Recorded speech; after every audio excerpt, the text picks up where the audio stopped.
नीलातुङ्गस्तनगिरितटे सुप्तमुद्बोध्य कृष्णं पारार्थ्यं स्वं श्रुतिशतशिरःसिद्धमध्यापयन्ति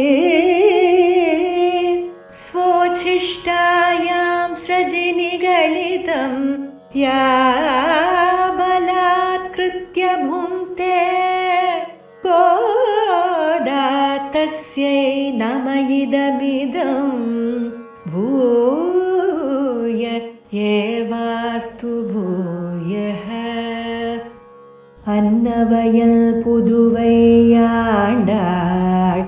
அரங்கற்கு பன்னு திருப்பாவை பல்பதியம் இன்னிசையால் பாடிக் கொடுத்தாள் நற்பாமாலை பூமாலை சூடிக் கொடுத்தாளை சொல்லு சூடிக் கொடுத்த சுடற்கொடிய தொல்பாவை பாடி அருளவல்ல பல்வளையாய்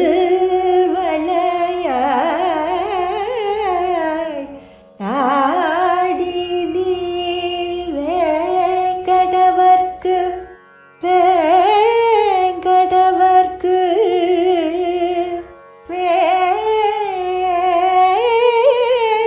வேங்கடவர்க்கு என்னை விதி என்ற மாற்றம் நாம் கடவா வண்ணமே நல்கு.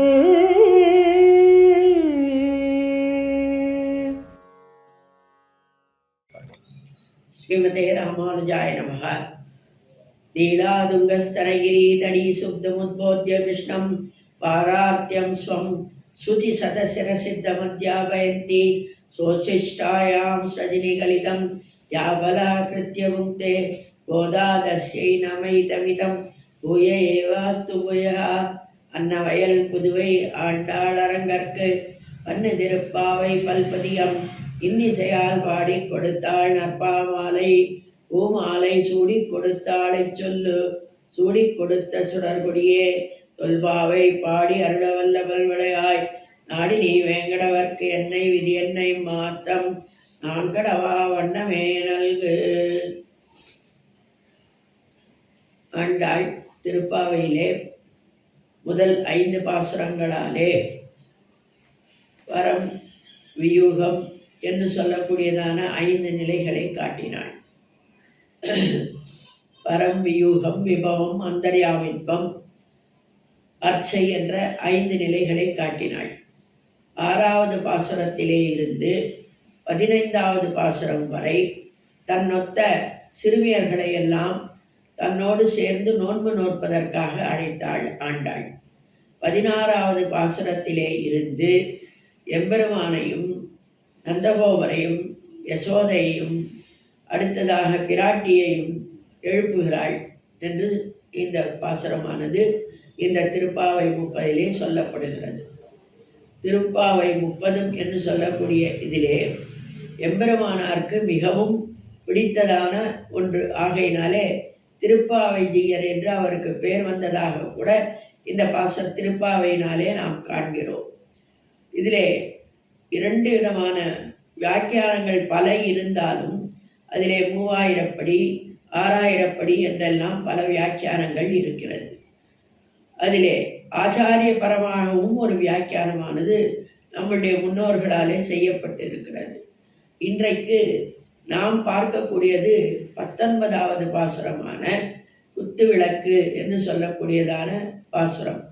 இந்த குத்துவிளக்கெரிய கோட்டுக்கால் கட்டில் மேல் நெத்தென்ற பஞ்ச சயனத்தின் மேலேறி கொத்தலர் பூங்குழல் நப்பின்னை கொங்கை மேல் வைத்து கிடந்த மலர் மார்பா வாய்திரவாய் மைத்தனங்கண்ணினாய் நீ உன் மணாளனை எத்தனை போதும் துயிலழ ஒட்டாய்கான் எத்தனை ஏறும் பிரிவாத்த கில்லாயால் தத்துவமன்று தகவேலோர் எம்பாவாய் என்று ஆண்டாள் இந்த 19வது பாசுரத்திலே எம்பெருமானும் பிராட்டியும் சேர்ந்திருக்கக்கூடிய நிலையிலே அவர்களை எழுப்புவதாக அமைந்திருக்கிறது. சென்ற பாசுரத்திலே ஆண்டாள் சீரார் வளை ஒலிப்ப வந்து திறவாய் என்று சொன்னாள். அங்கே நப்பின்னையும் எம்பெருமானும் சேர்ந்து இருக்கும் பொழுது ஒரு கையிலே பந்தையும் இன்னொரு கையிலே எம்பெருமானையும் அணைத்து கொண்டு கிடக்கிறாள் என்று நப்பின்னை பிராட்டியை பார்த்தார்கள். அதிலே ஒரு கையிலே விபூதிவானையும் ஒரு கையிலே இந்த விபூதியையும் அணைத்து கொண்டு கிடக்கிறாள் என்று அங்கே வியாக்கியானம் கூறப்படுகிறது நமக்கு. அதிலே அந்த அவர்களை எழுப்ப அவர்கள் ஆசிரியருக்கு மாறி மாறி ஒருவருக்கொருவர் பரிந்து நோக்குகையாலே நமக்கு தஞ்சமாயிருப்பதொரு மிதுனம் உண்டு என்று சொல்லுகிறது என்பது ஆறாயிரப்படி வியாக்கியானத்திலே அழகிய மணவாள பெருமாள் நாயனார் காட்டுகிறார். இந்த மிதுனத்தை தனித்தனியே பற்றினவர்கள் ராவணனைப் போலவும் சூர்பனகையைப் போலவும் படுவார்கள் என்றும் காண்பிக்கிறார். ஆகையினாலே இருவரையும் சேர்த்தே பற்ற வேண்டும் என்று நமக்கு நம்முடைய சம்பிரதாயமானது சொல்லிக் கொடுக்கிறது. அதிலே விபீடனருக்கு வேறாக நல்ல ஆணை என்னும்படி விசேஷ ஸ்நேகம் பண்ணி அது செய்யார் என்னும் அவனையும் ந கச்சின் ந பராத்தியதி என்று ந கச்சின் ந பராத்தியதி என்னும் அவளையும் நாம் தஞ்சமாக பற்றியிருப்பது நமக்கு விசேஷமானது என்று காண்பிக்கிறார். இதிலே நப்பின்னை எழுந்து கதவை திறக்க முற்பட இவளை பற்றினதாலே அவர்கள் நமக்கு பிரியமானவர்கள் அன்றோ என்று எம்பெருமான் எண்ணுகிறார். கதவு திறக்கும் ஏற்றத்தை நாமே பெற வேண்டும் என்று ஒருவருக்கொருவர் விட்டு பிரியாமல் இருக்க மீண்டும் எழுப்புகிறார்கள். அதிலே சொல்லப்படுகிறது, சேதனரை ரட்சிக்கும் விஷயத்திலே இருவருமே போட்டி போட்டு கொண்டிருப்பார்கள் என்று காண்பிக்கிறார். பிராட்டியை பற்றினவனை நம் மகிழ்ச்சியைச் சேர்ந்தவன் என்று அவனும், பகவானை பற்றினவனை நம் சுவாமியைச் சேர்ந்தவன் என்று இவளும் போட்டி போட்டு கொண்டு கிருபை செய்கிறார்கள் என்பதே இங்கே இவர்கள் இருவரும் ஒருவருக்கொருவர் விட்டு கொடுக்காமல் எழுந்து கதவை திறக்க தான் முன்னர் நிற்க வேண்டும் என்று நினைப்பது இதை காண்பிக்கிறது. குத்து விளக்கு என்று சொன்னால் ஆயர்பாடி கனிவிளக்கு பிரகாசிக்கைக்கு இட்ட நிலை விளக்கினே இவள்தான் என்றும், ஒன்று ஸ்வயம் பிரகாசமுமாய் பரப்பிரகாசமுமாய் இருக்கும், ஒன்று அப்பிரகாசமுமாய் அந்யாதீன பிரகாசமுமாய் இருக்கும். தன்னை காட்டாமையால் அப்பிரகாசம் என்கிறது, அவள் தன்னை காட்டுகையாலே ஸ்வயம் பிரகாசம் என்று சொல்லுகிறது என்பது அழகிய மணவாள பெருமாள் நாயனார் ஆறாயிரப்படியிலே சாதிக்கிற விஷயமாகும். அங்கே சொல்கிறது, திகழ்கின்ற திருமார்பில் திருமங்கை தன்னோடும் என்றும் அதீவ ராம சுசுவே என்கிறவனுக்கும் பிரகாசமாயிருக்கக்கூடியவள் இவள் என்பதே இங்கே குத்துவிளக்கு என்றும் ஒரு விஷயமாக காட்டப்படுகிறது. குத்துவிளக்கு என்று சொன்னால் ஞான வெளிச்சம் உண்டாவதற்காக என்று சுவாபதேசத்திலே விளக்கம் சொல்லப்படுகிறது. நாங்கள் கீழ்வானம் வெள்ளென்று நாங்கள் அலைகிறோம், எங்கள் வீட்டிலும் விளக்கேற்றி வைத்தால்தான் உன் அனுபவம் பூர்ணமாவது என்கிறார்கள். இருளில் கல்லும் முள்ளுமான வழிகளிலே மணற்குன்றுகளிலே கிடந்தும், மேலும் இங்கே பெருமாள் திருமொழியிலே இருக்கக்கூடிய ஒரு வார்த்தையை நாம் இங்கே நினைவு கொள்ள வேண்டும். கூர்மழை போல் பனிக்கூதல் எய்தி கூசி நடுங்கி யமுனை ஆற்றில் வார்மணல் குன்றில் புலர நின்றேன் வாசுதேவா உன் வரவு பார்த்தே என்று சொல்வது போல நாங்கள் இங்கே கிடக்கிறோம், நீயோ உள்ளே அவனோடு போகரசத்தை அனுபவித்துக் கொண்டிருக்கிறாய். ஆக நாங்கள் வருந்தி கிடக்க உன் பாக்கியம் கட்டிலின் மேல் கிடக்கிறாய் என்று சொல்லுகிறார்கள்.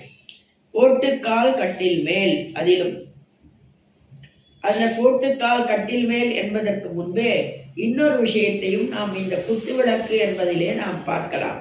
குத்துவிளக்கு என்று சொன்னால் ஓரிடத்தில் இருந்து இன்னொரு இடத்திற்கு எடுத்து வைக்குமா போலே இருக்குமா. ஆனால் அப்பொழுது இன்னொரு விளக்கு இருக்கிறது என்ற ஒரு அர்த்தம் அங்கே துணிப்பதனாலே அதை தோரண விளக்கு என்று கொள்ளலாம். அந்த தோரண விளக்கும் குத்து விளக்குமாக என்று இருவகை விளக்குகள் இருக்கிறது. தோரண விளக்காக சொல்லப்படுவது எது என்று சொன்னால் இங்கே ஆச்சாரியர்களை தோரண விளக்காக காட்டிக் கொடுக்கிறது. அதிலும் திருக்கோட்டியூர் நம்பி போல்வாரை தோரண விளக்கு என்றும் எம்பெருமானார் போல்வாரை குத்து விளக்கு என்றும் காட்டுகிறார்கள்.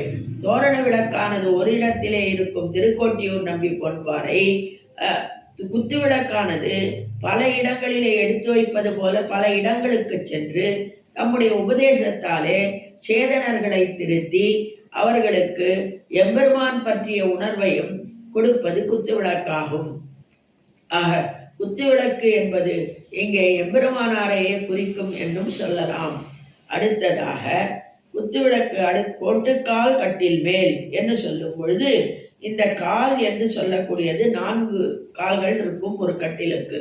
அது அர்த்த தர்ம அர்த்த காம மோட்சம் என்று சொல்லக்கூடியதாக அதை சொல்லலாம். 4 விதமான கால்களை தர்மம் அர்த்தம் காமம் மோட்சம் என்று சொல்லக்கூடியதான 4 வகையான பொருள்களாக கொள்ளலாம் என்னும் காட்டுகிறது. மேலும் எங்களைப் போல ஸ்ரீ பிருந்தாவனமும் மணற்குன்றும் தேடி போக வேண்டாதே என்று சொல்லி, ஆக இப்படி இருக்கக்கூடிய இது என்ன பாக்கியம் என்று இங்கே வெளியிலே இருக்கக்கூடிய இந்த கோபிகைகள் எல்லோரும் அந்த பாக்கியத்தை எண்ணி மிகவும் ஆச்சரியப்படுகிறார்கள். அடுத்தது இந்த கோட்டுக்கால் கட்டில் என்று சொல்லக்கூடியது குவலாலய பீடம் என்று சொல்லக்கூடிய ஒரு யானையை அழித்து அதனுடைய தந்தங்களை பறித்து வந்து அதனாலே அமைத்ததான கால்கள் அமைத்ததான ஒரு கட்டில். அது என்ன சக்கிய பசியத என்று பார்த்து கொண்டு கிடக்க கோடுகள் கொண்டு கட்டில் சமைப்பது ஒக்க பட்டங்கட்டின பிரதான மகிழ்ச்சியான இவளுக்கிறே என்பது 6000 படியினுடைய வார்த்தையானது. ஆக இவளுக்காகவே சமைக்கப்பட்டதான அந்த கட்டிலானது. அதை சொல்லி கோட்டுக்கால் கட்டில் மேல் அதை செய்த கட்டில்.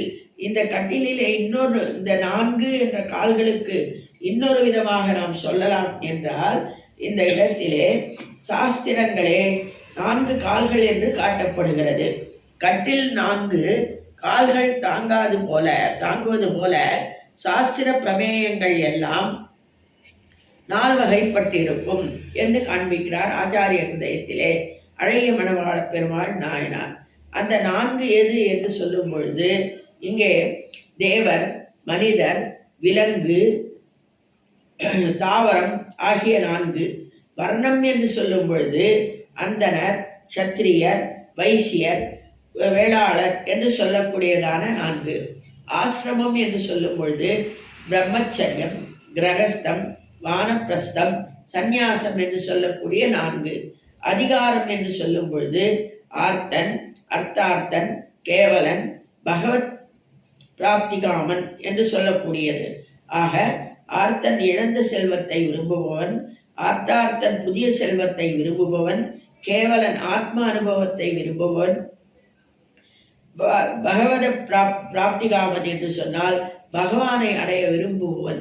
ஆக அந்த 4 என்று காட்டப்படுகிறது. அடுத்ததாக பலன் என்று சொல்லும் பொழுது 4 பலன்கள்: அறம், பொருள், இன்பம், வீடு என்னும் 4 பொருள்கள்.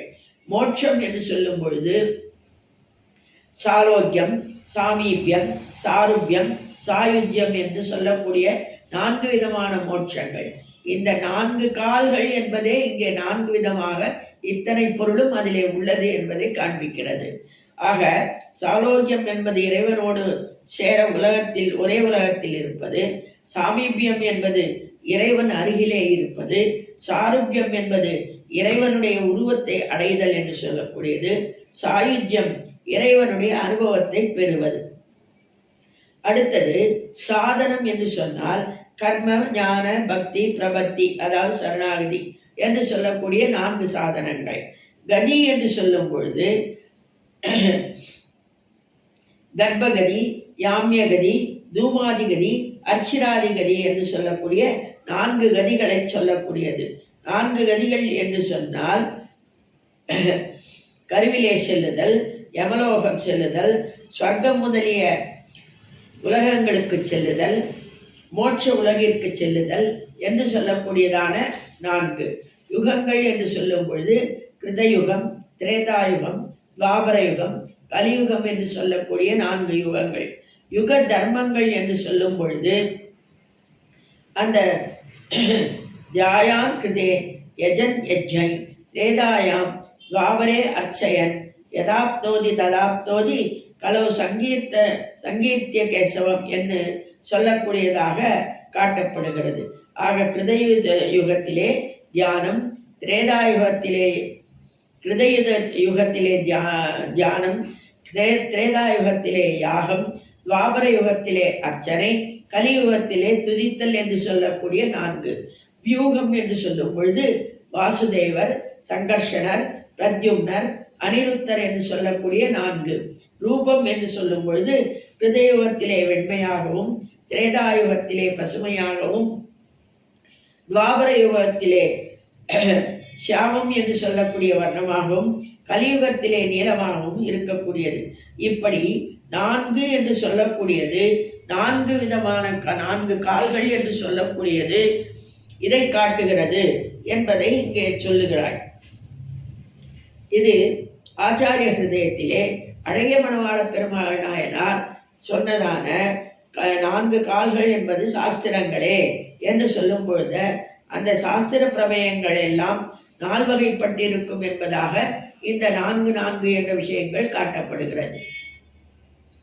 அடுத்தது கோட்டுக்கால் கட்டில் மேல் என்று சொல்லும் பொழுது அங்கே இந்த கட்டிலானது இன்னொன்றை காண்பிக்கிறது நமக்கு. எம்பெருமான் ஸ்ரீ பரமபதநாதனாக வைகுண்டத்திலே இருக்கும் பொழுது அந்த எம்பெருமானை சென்று அடையக்கூடியதான இந்த ஜீவாத்மாவானது அந்த நாகபரியங்கமான அனந்தாழ்வானை மிதித்து கொண்டு ஏறி அங்கே எம்பெருமான் மடியிலே அமர்வது எப்படியோ அதை போல இங்கே இந்த கோட்டுக்கால் கட்டில் மேல் மெத்தென்ற பஞ்சசயனத்தில் மேலேறி என்பது இங்கே காண்பிக்கப்படுகிறது. மெத்தென்ற பஞ்சசயனமானது எப்படி இருக்கும் என்று சொல்லும் பொழுது இங்கே சொல்லுகிறார்கள், நாங்கள் வருந்தி கிடக்க நீ படுக்கையின் மென்மையை அனுபவித்துக் கொண்டு இருக்கிறாய் என்று சொல்லுகிறார்கள். இவர்கள் அனுபவித்துக் கொண்டிருப்பதா ஆகையினாலே நாங்கள் மிதித்து ஏறினாலன்றோ அது பிரயோஜனம் என்று அடுத்ததை சொல்லுகிறாள். அப்படி நாங்கள் மிதித்து ஏறினாலன்றோ அந்த படுக்கைக்கு கூட பிரயோஜனம் என்று சொல்லும்படியாக ஜீவாத்மாவானவன் பரமாத்மாவை சென்று அடைவதே அந்த ஜீவாத்மாவிற்கு பிரயோஜனம். அது அவனுக்கு மட்டுமல்ல, பரமாத்மாவிற்கும் அதுவே பிரயோஜனம். அந்த பரமாத்மா இந்த ஜீவாத்மா எப்பொழுது தன்னுடைய திருவடிக்கு வருவான் என்று எண்ணினான். அவன் பல ரூபங்களாக இருந்தான். பரமாக, வியூகமாக, விபவமாக, அந்தர்யாமித்துவமாக, அர்ச்சையாக இருந்த 5 நிலைகளிலேயும் எம்பெருமான் இந்த ஜீவாத்மாக்களை தான் பெற வேண்டும் என்ற ஒரு ஆசையினாலே கிடந்தான் என்று நாம் பலவிதங்களிலே பார்க்கிறோம். ஆக அந்த பஞ்சசயனம் என்று சொல்வதற்கு சாதாரணமான விஷயமாக சொன்னால் மென்மை, குளிர்ச்சி, நறுமணம், வெண்மை, விரிவு என்று சொல்லக்கூடியதான 5 விஷயங்கள் அங்கே சொல்ல இருக்கிறது. அர்த்த பஞ்சகமே இங்கே பஞ்சசயனம் என்று ஆண்டாள் காட்டுகிறாள். சாஸ்திரங்களே கட்டிலாக அர்த்த பஞ்சகமே அங்கே பஞ்சசயனமாக காட்டுகிறாள் ஆண்டாள். ஆக ஸ்வஸ்வரூபம், பரஸ்வரூபம், ஸ்வஸ்வரூபம், உபாயம், விரோதி, உபேயம் என்ற 5 விஷயங்களை காட்டுகிறாள். மிக்க இறை நிலையும், மெய்யாம் உயிர் நிலையும், தக்க நெறியும், தடையாயி தொக்கியலும் உள்வினையும் வாழ்வினையும் என்று சொல்லும்படியாக 5 நிலையை சொல்லுகிறாள் ஆண்டாள். உயிர்நிலை என்று சொல்லக்கூடிய ஸ்வஸ்வரூபம், மிக்க இறைநிலை என்று சொல்லக்கூடிய பரஸ்வரூபம். ஆக இந்த உயிர்நிலையான ஸ்வஸ்வரூபம் ஜீவாத்மா எம்பெருமானுக்கு அடிமைப்பட்டவன் என்று காண்பிக்கப்படுகிறது. தக்க நெறி, உபாயம். உபாயம் என்று சொன்னால் அந்த எம்பெருமானை அடைவதற்கு நமக்கு வழி எது என்றால் அது பிரபத்தி என்று சொல்லக்கூடிய சரணாகதி என்று காட்டப்படுகிறது. ஊழ்வினை. ஊழ்வினை என்பது விரோதி. அந்த விரோதி எது நமக்கு என்று பார்த்தால் நமது ஆத்மாவானது நமது என்று எண்ணி இருக்கிறோமே, இதுதான் இங்கே ஊழ்வினை. ஆக ஆத்மாவானது அவனுக்கு அடிமைப்பட்டதே அன்றி நமக்கு அடிமைப்பட்டது அல்ல. நாம் அவனுக்கு அடிமைப்பட்டு இருக்கிறோம். நமது ஆத்மா அவனுக்கு அடிமைப்பட்டு இருக்கிறது. வேறொருவருக்கும் நாம் அடிமைப்பட்டவர்கள் அல்ல என்று சொல்லக்கூடியது அனன்யார்க சேஷத்துவம் என்று சொல்லுவார்கள். அப்படிப்பட்டதாக இருக்கக்கூடியது. ஆக அந்த அஞ்சை தான் இங்கே பஞ்சசயனம் என்று ஆண்டாள் குறிப்பிடுகிறாள். அடுத்ததாக வாழ்வினை என்று சொல்லும் பொழுது அது உபேயம் என்று சொல்லுகிறோம். உபேயம் என்றால் பலன். பலன் என்ன? மிக்க இறைநிலையான அவனை இந்த உயிர்நிலையான நாம் விரோதியை கழித்து அவனை அடைவதுதான், எம்பெருமானை அடைவதுதான் பலன். ஆகையினாலே அந்த ஐந்தை தான் பஞ்சசயனம் என்று சொல்லும்படியாக காட்டுகிறது. இது உள்ளுரை பொருள் சொல்லக்கூடிய ஒரு விஷயமாகும். அடுத்தது பகவான், பிராட்டி, ஜீவன் என்று 3 பேர் எப்பொழுதுமே உண்டு என்று சொல்கிறாள் ஆண்டாள். பகவான் ஆனந்தமயன். அது மனதுக்கும் வாக்குக்கும் எட்டாது. ஆக அவனை உடனே நாம் பெற முடியுமா என்று சொன்னால் உடனே பெறுவது துர்லபம். அதைத்தான் அங்கே காண்பிக்கிறார்கள். அப்படி அவனை அடைவதற்கு எது வழி என்று சொன்னால் சரணாகதி தான் அவனை அடைவதற்கு உண்டான ஒரே வழி என்று சொல்லி, அப்படி அதே ஆனந்தம் பிராட்டி நித்தியமுக்தர்களுக்கும் உண்டு என்பதை காண்பிக்கிறாள் ஆண்டாள். பஞ்சசயனத்தின் மேலேறி கொத்தலர் பூங்குழல் நப்பின்னை கொங்கை மேல் வைத்து கிடந்த மலர் மார்பா வாய்த்திரவாய். இப்பொழுது சொல்கிறாள், எங்கள் தலைப்பட்ட பூ சரகாக வாடுகிறது, ஆனால் உன்னுடையது மலர்கிறது என்று சொல்கிற காரணம் கொத்தலர் பூங்குழல் என்று சொல்லக்கூடியதாக மலர்ந்திருக்கிற அந்த பூவானது, நப்பின்னை பிராட்டியினுடைய தலையிலே இருக்கக்கூடிய பூவானது எப்படி இருக்கிறது என்பதை சொல்லி, நாங்கள் இங்கே என்ன விரதம் எடுத்திருக்கிறோம் என்று சொன்னால் முதலிலேயே 2வது பாசுரத்திலே காண்பிக்கிறார். நாங்கள் நம்பாவைக்கு என்று சொல்லும்படியாக நாங்கள் நம்பாவைக்கு என்ன விரதம் எடுத்திருக்கிறோம்? நெய்யுண்ணோம், பாலுண்ணோம், மலரிட்டு முடியோம், மையிட்டு எழுதோம் என்றெல்லாம் சொல்லுகிறோமே. அப்படி மலரிட்டு முடியோம் என்று சொல்லும்படியாக நாங்கள் இருக்கிறோம். நீயோ அங்கே பூங்குழலியாய் இருக்கிறாயே என்று கேட்கிறார்கள் இவர்கள். கேசவ கிளேச நாசகா என்று சொல்லும்படியாக இருக்கக்கூடியதான இந்த விஷயத்தையே சொல்ல அப்பொழுது சொல்லுகிறார்கள். ஆக என்ன என்றால் இவள் மட்டும் குழலழகி அல்ல, அவனும் குழலழகன். எப்படி? எண்ணமுதத்தின் இன்னழகர், குழலழகர், வாயழகர், கொப்பூழில் எழுகமல பூவழகர் என்று சொல்லக்கூடியவனாக இருக்கிறான் அவன். ஆக பிராட்டியும் குழலழகர் என்று எல்லாருடைய துன்பங்களையும் துடைக்கும் மயிலழகை உடைய, அவனையும் மயக்க வல்ல குழலழகை உடையவள். ஆகையினாலே பூங்குழல் நப்பின்னை என்று இங்கே காண்பிக்கிறாள். நப்பின்னையின் ஸ்தனத்தை தன்மேல் வைத்து கொண்டு கிடப்பவன் இவன் என்று. இங்கே ஸ்தனம் என்று சொல்லக்கூடியது எப்படிப்பட்டதாக இருக்கிறது என்று சொன்னால் கொங்கை மேல் என்று சொன்னால், கொங்கையானது சுவாபதேசத்திலே ஒரு விஷயத்தை சொல்லுகிறது. என்ன என்று சொன்னால் பக்தியையும் ஞானத்தையும் குறிக்கக்கூடியது கொங்கை என்ற சொல்லானது.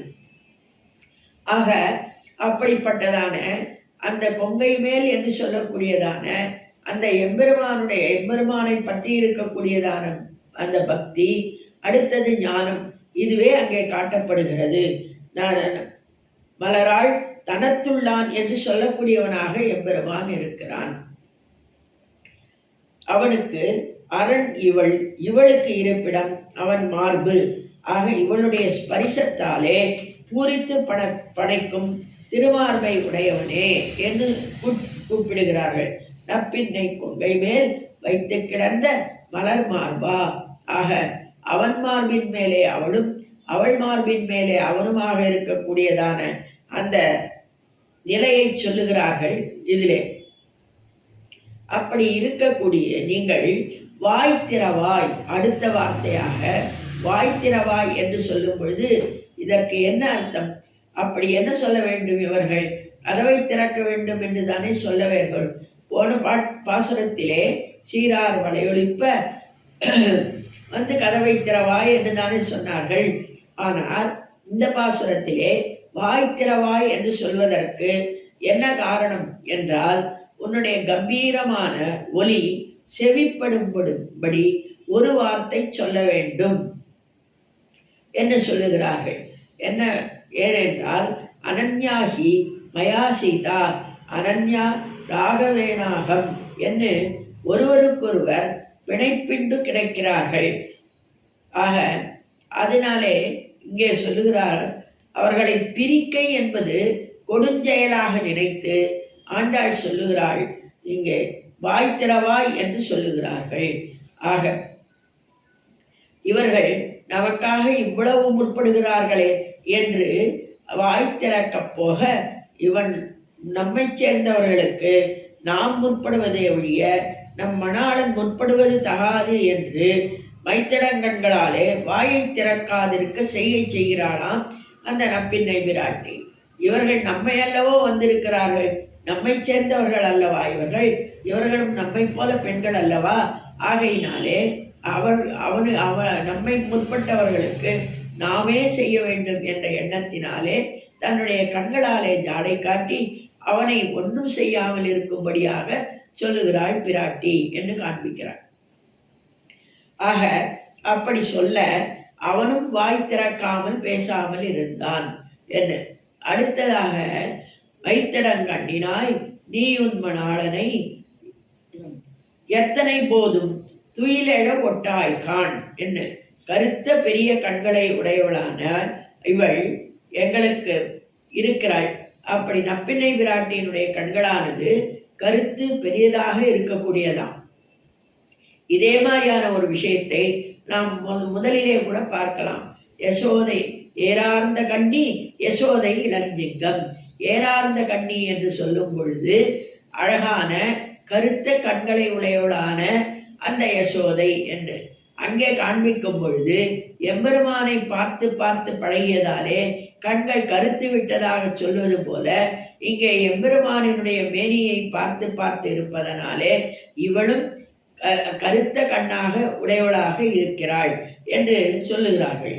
என்ன என்றால், அந்த கருத்த பெரிய கண்களை உடையவள் எங்களுக்கு நன்மையை விளைவிக்கும் உன் கண்ணழகே என்று இருந்தோம் என்று சொல்லுகிறார்கள்.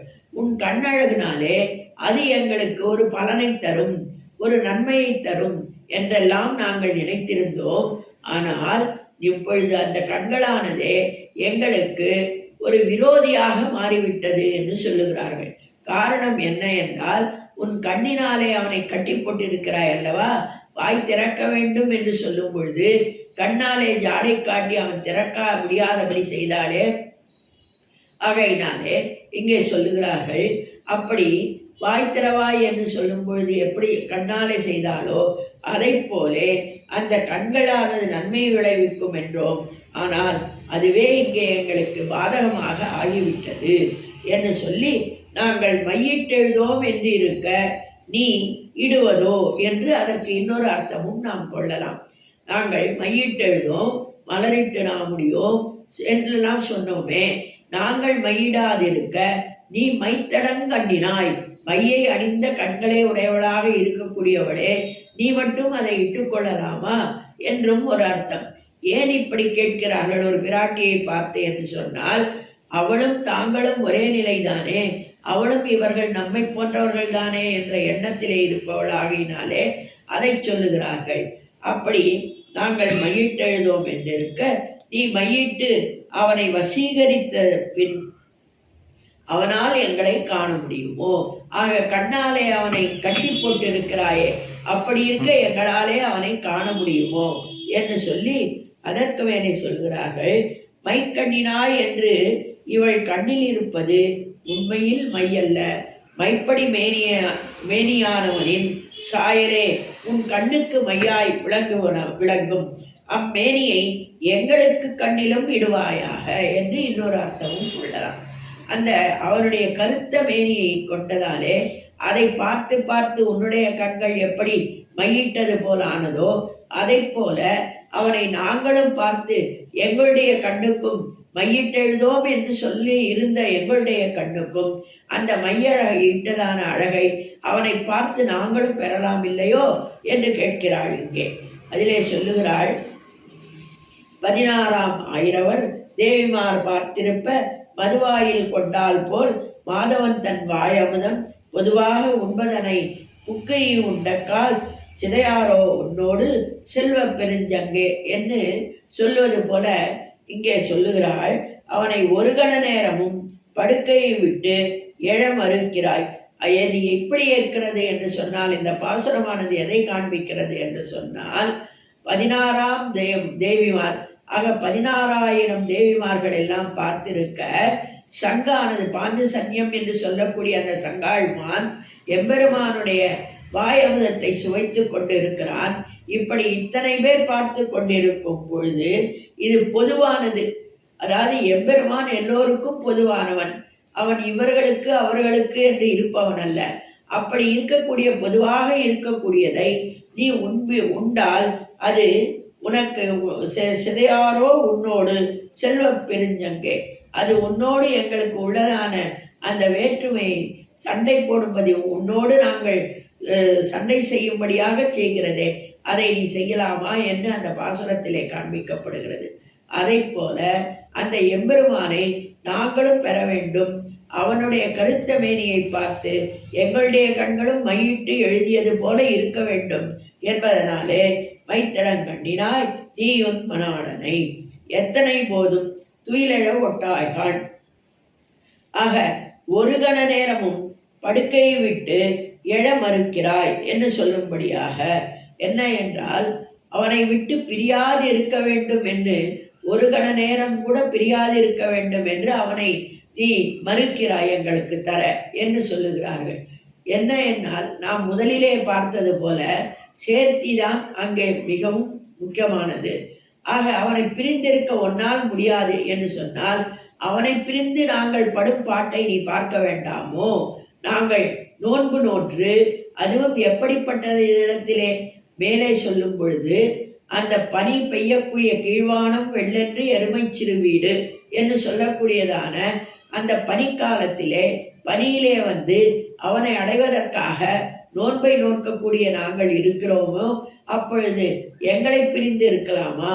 நீ எப்படி அவனை விட்டு பிரியாமல் இருக்க வேண்டும் என்று நினைக்கிறாயோ, அதை போல ஜீவாத்மாக்களான நாங்களும் அந்த எம்பெருமானை விட்டு பிரியாதிருந்து அவனுக்கு கைங்கரியம் செய்ய வேண்டுமே. ஆகையினாலே தானே பறை தரு என்று கேட்கிறாள் ஆண்டாள். அப்படிப்பட்டதான இடத்திலே இருக்கக்கூடிய நீ எங்களுக்கு அவனை எழவொட்டாமல் செய்கிறாயே.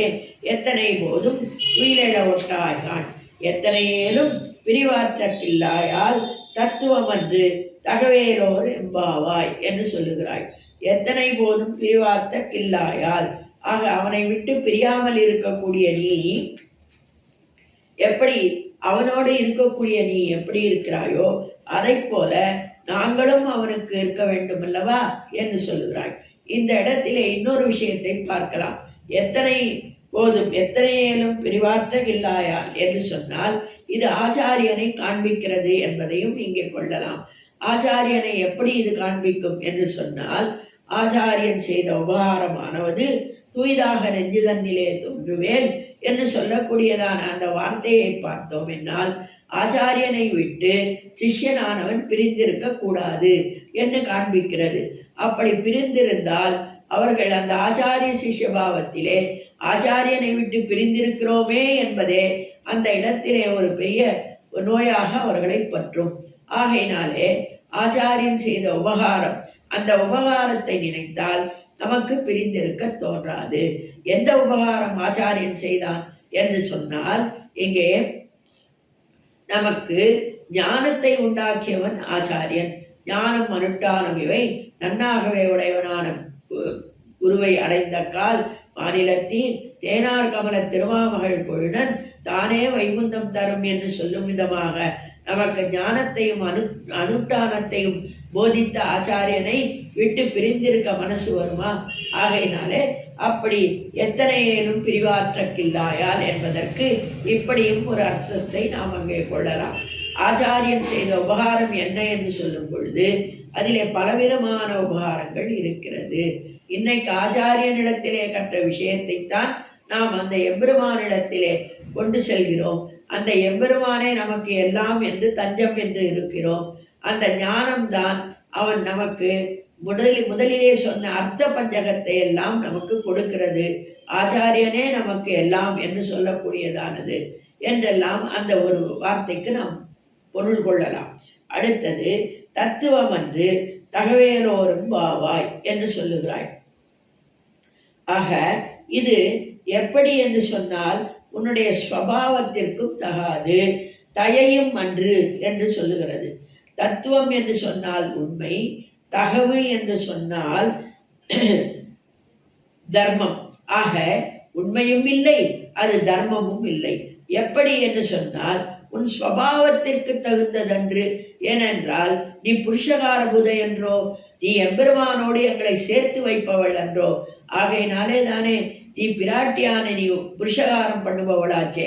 அப்படி இருக்கக்கூடிய நீ இப்படி இருக்கலாமா?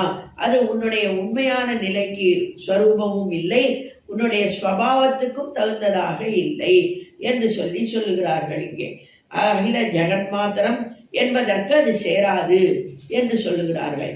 ஈஸ்வரி சர்வபூதானாம் என்று நினைத்தோம், அதற்கும் அது சேராது. தத்துவம் என்று தகவன்று என்று சொன்னால் ஸ்வபாவத்திற்கும் சேராது, ஸ்வரூபத்திற்கும் சேராது. ஆக ஆசரணம் சரண்யாம் என்பதற்கும் சேராது. தேவதேவ திவ்ய மகிஷி என்பதற்கே பட்டத்திற்கே அது சேருமே தவிர உன்னுடைய ஸ்வபாவத்திற்கும் உன்னுடைய புருஷகாரத்திற்கும் சேராது. ஆகையினாலே தத்துவம் என்று தகவேலோர் எம்பாவாய். ஆக இதையெல்லாம் நினைத்து எங்களுக்காக நீங்கள் இருவருமாக வந்து இந்த கதவை திறந்து நாங்கள் உங்களை பார்க்கும்படியாக அனுமதிக்க வேண்டும் என்று இந்த 19வது பாசுரத்திலே ஆண்டாள் கூறுகிறாள். ஆக இந்த 19வது பாசுரத்திலே 4 விதமான சாஸ்திரங்களையும் சொல்லுகிறாள். 5 விதமான அர்த்த பஞ்சகம் என்பதை காண்பிக்கிறாள். மேலும் இங்கே பகவானும் எம்பெருமாட்டியும் சேர்ந்து இருக்கக்கூடிய நிலையே நமக்கு தஞ்சம் என்பதையும் சொல்லுகிறாள் ஆண்டாள் இந்த பாசுரத்திலே என்பதை கூறி ஆண்டாளுடைய திருவடிகளே சரணம், எம்பெருமானார் திருவடிகளே சரணம் என்று சொல்லி முடிக்கிறேன்.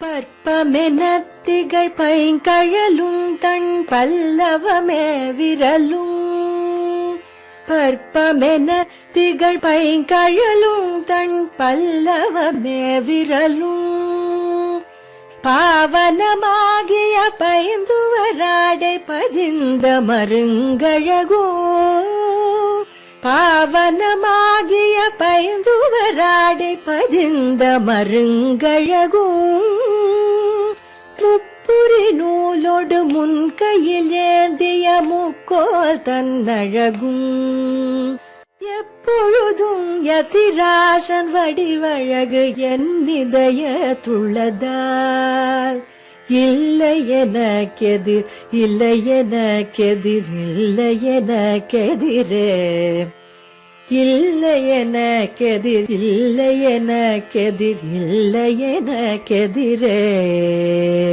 இல்லை எனக்கெதிரே, இல்லை எனக்கெதிரே, இல்லை எனக்கெதிரே.